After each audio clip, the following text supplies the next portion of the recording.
If there is one thing the Germans want to be back in the day, it's superior. Yet that can go many ways. Race, technology, engineering, design, a whole lot. One of them was the ways of science, which could prove that the German people were more advanced than the rest with extreme scientific breakthroughs. But how could they be advanced? They needed some kind of edge. And that was when an idea came to mind.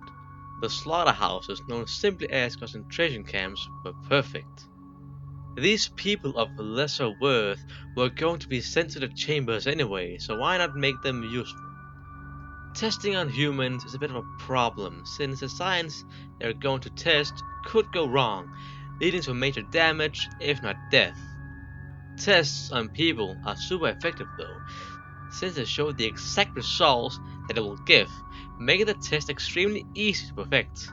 Of course, the lack of empathy found by the SS in these camps and the wish to show their racial perfection made the labs and barracks in these camps something closer to torture chambers and murder rooms rather than actual medical clinics. And just like the suffering given to these people, the list of things they want to find out had no end.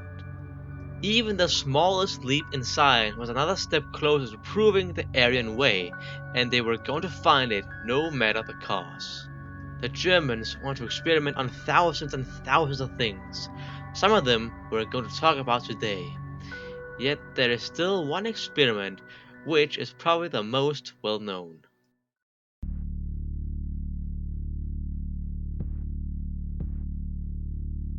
When arriving at Burgundian camp, you enter the world you just left. This was the exact scene Eva Moses saw as she exited the train, where she was supposed to be guided straight towards the crematorium. Yet, if these people had any special skills, they could be pardoned and would work elsewhere. This also included twins, which the doctors and scientists of the camp wanted to preserve, and therefore were pulled away from the other prisoners in the camp. The kids were sent to one of Dr. Joseph Mengele's labs to partake in one of the world's most cruel experiments ever seen, the twin experiments. The thought and results which were expected from these experiments varied a lot from subject to subject. The only thing that the majority of these experiments had in common was to understand how twins worked, and more importantly, how to exploit it. If Mengele could figure out how the birth of twins functioned, he could not only greatly increase the birth rate of the Germans drastically, he could also guarantee the less Untermenschen were born. Another part of these experiments, which were quite important for Mengele, was understanding eugenics, which are the traits we inherit from our parents. Using twins, especially identical twins, which were Mengele's favorites, being rewarded with sweets and candy, were perfect to understand which of our ideals we got from our eugenics and which we got from our surroundings. One of these experiments done included separating the two twins into two separate rooms. After that, the Germans would completely abuse one of the twins, sticking needles in their back with medicine and poison, and sometimes just straight up beat them in an inch of their life, while the other one was kept alive and well to see what could happen differently between the two children. Usually, this didn't lead to a lot of scientific breakthroughs, but usually a dead child. Now that one was dead, the other was useless and was murdered right afterwards. Another one of these experiments included sewing twin boys toddlers together to see how they behaved. This was also partly done to understand how Siamese twins functioned. Although, in fairness, this one seems to be more myth than legend. One of Mengele's favorite pastimes must have been these twin experiments, as they surely proved something useful about the world of giving birth. Most of these experiments were failures, and ended in nothing more than dead and scarred children. We don't know exactly how twins work through these experiments, which part of our lives are eugenics and surroundings, or what Siamese twins actually are. This ended up being nothing more than a cruel excuse to kill the children of undesirables.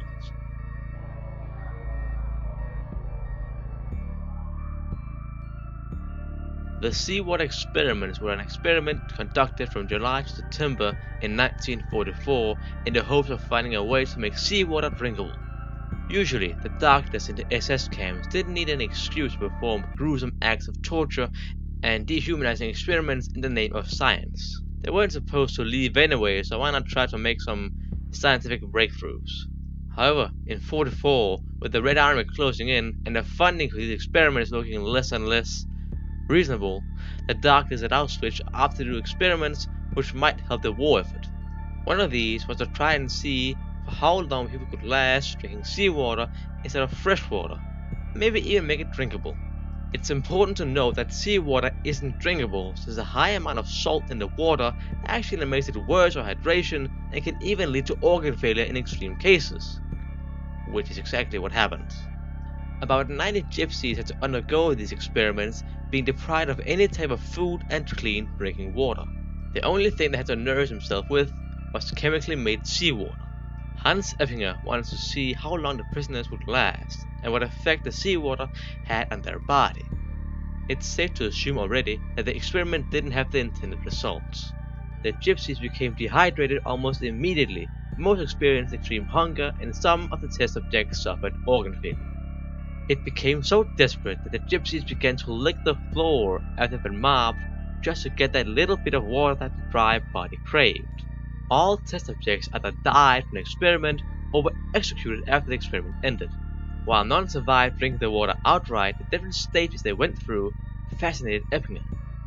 Apparently, there are different stages that people can go through during dehydration, which causes distress, suffering, and pain.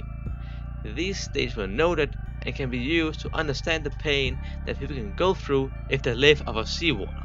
They also found out that people can take in a certain amount of salt before becoming dehydrated, despite the amount of water injected. And finally, they found out a way to correctly predict how much fresh water is needed to re-enter a healthy state of hydration after drinking seawater. So, in a weird, twisted way, Hans Eppinger and the other scientists which helped him made a real scientific breakthrough. They learned how to save lives. Using the experiment, people now know how much fresh water is needed to outweigh the seawater. Doctors actually used the knowledge discovered in the seawater experiments in Auschwitz-Birkenau to save lives of people that nearly drowned.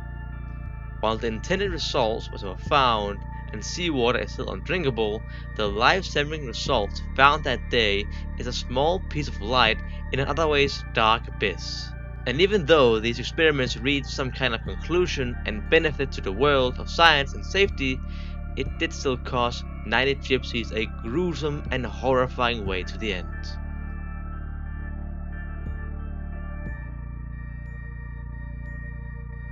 The sterilization and fertility experiments were a group of experiments performed in Auschwitz-Ravensbrück to try and make a quick, effective, and mass-performing sterilization measure in a timely manner. And just to clarify, sterilization in the world of medicine is an act of birth control which leaves people unable to reproduce, both on the sides of men and women. These sterilizations of unwanted were set in motion in 1933 with the introduction of the Hereditary Health Law, which made it legal for the state to forcibly sterilize people which had traits of mental or neurological illnesses and physical conditions, all determined by the state themselves. In other words, this law gave the state legal power to forcibly sterilize all those they wanted to. Slowly, the sterilization of alcoholics, handicapped, and more was set in motion. From 1933 to 1945, 400,000 people were sterilized to make sure that they wouldn't make offspring to protect the population from a rise in unwanted degeneracy. Yet the sterilization of so many people took a lot of time, and people like Hitler and Himmler wanted a lot more people sterilized than simply that. Sterilizing that many people in an orderly amount of time wasn't yet possible. Therefore, discovering a new method of mass sterilization would benefit the state's wishes to secure the safety of the Aryan race. But experimenting with mass and quick sterilization is complicated and would definitely end in some people being deformed or even killed. It was therefore decided that using the prisoners of Auschwitz as lab rats would be a good way to find a new scientific discovery. These experiments on humans were performed through most of the war. It's important to note, however, that the National Socialists weren't the only one doing these kind of experiments at the time. Both America and Scandinavia also did similar programs. Forced sterilization wasn't an unusual thing back then, and even today it is still being practiced. Yet mastering these techniques has yet to be uncovered. We have yet to find a mass sterilization method which actually works. Of course, a method like this is most likely out there, and the Germans want to be the first ones to find it. But how did these experiments go? How can you sterilize an entire race or an entire group of people in an orderly manner of time? Well, Himmler, the leader of the German SS, didn't really care. As long as some kind of effective sterilization could be made, he was all game. He therefore ordered different SS doctors to do what they could. Whatever works, works. One of these methods was the use of X-rays, which could keep the person intact and wouldn't cause too much bodily harm, while also rendering their sexual organs useless. While that might be the thought behind it, it wasn't what actually happened. Either nothing happened, they underwent burns, or they had to undergo surgery. This experiment therefore ended in failure as no conclusion was found. The main reason for these deaths might be that the man leading these experiments, Dr. Horst Schumann, wasn't an actual doctor, but rather something like a politician. Another method used was the use of chemicals with a sterilization effect, which we don't know much about, since there are almost no survivors and most of the documents of the experiment were burnt. Another method, which seems to not become realized with its full potential, or being forgotten in hopes of using other methods, would be Dr. Adolf Burgundy's use of drugs and pills to sterilize the Bolsheviks he got captured. If a sterilization pill could be made, then the mass control of sterilization would be made rather easy. Yet these methods of drugs and pills were not realized, since making a drug which renders a sexual organ useless is rather hard to make, even by modern standards, so it remains a theory.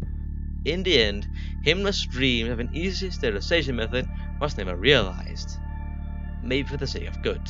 Yet, this type of experiment is not one that only the National Socialists want to master.